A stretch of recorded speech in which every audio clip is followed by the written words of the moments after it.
ஏமா சந்தியா, நீ இன்னும் ஒரு வாரத்துக்கு வீட்டுல தானே இருப்ப?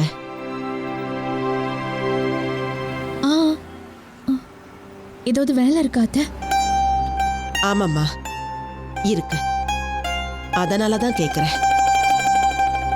மீனாட்சியோட சீமந்த விசேஷத்தன்னைக்கு பூவை தூக்கி போடுற சடங்கு நடந்ததில்ல, அது ஓ மேல தானே விழுந்தது. அத கோவில்ல செலுத்தணுமா? சரிங்க அத்தை, நான் அதை செலுத்திடுறேன். மீனாட்சிக்கு குழந்தை பிறந்துடுச்சுன்னா அப்புறம் அந்த சடங்கு செய்ய முடியாது. ஆமாம்மா, பாருங்க, மீனாட்சிக்கு இந்த குழந்தை பிறந்த உடனே வீடே கலகலன்னு ஆயிடுமா. நானும் 3வது முறையா பெரியப்பாயிடுவேன். என் பிறந்த வீடு புகுந்த வீடு 2 இடத்துலயும் புது விருந்தாளி வர போறாங்க. ஒரே நேரத்துல பெரியமாவும் அத்தையாவும் அங்க போற.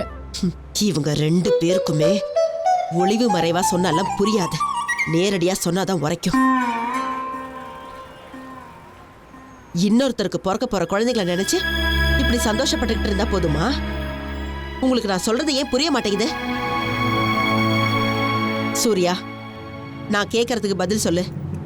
நீ எப்ப அப்பாவாக போற?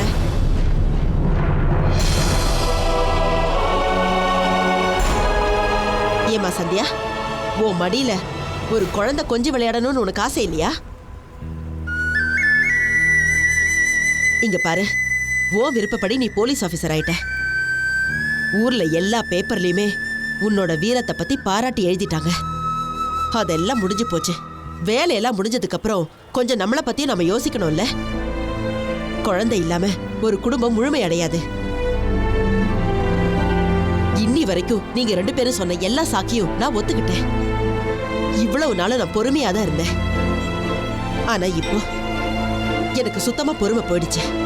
உங்க 2 பேருக்கும் குழந்தை பிறந்துருச்சுன்னா என்னோட குடும்பமும் முழுமை அடைஞ்சிடும். வேற எதுவும் எனக்கு தேவையில்லை. அந்த கடவுள்கிட்ட நான் இதை தான் வேண்டிக்கிறேன். புரிஞ்சுதா இல்லையா?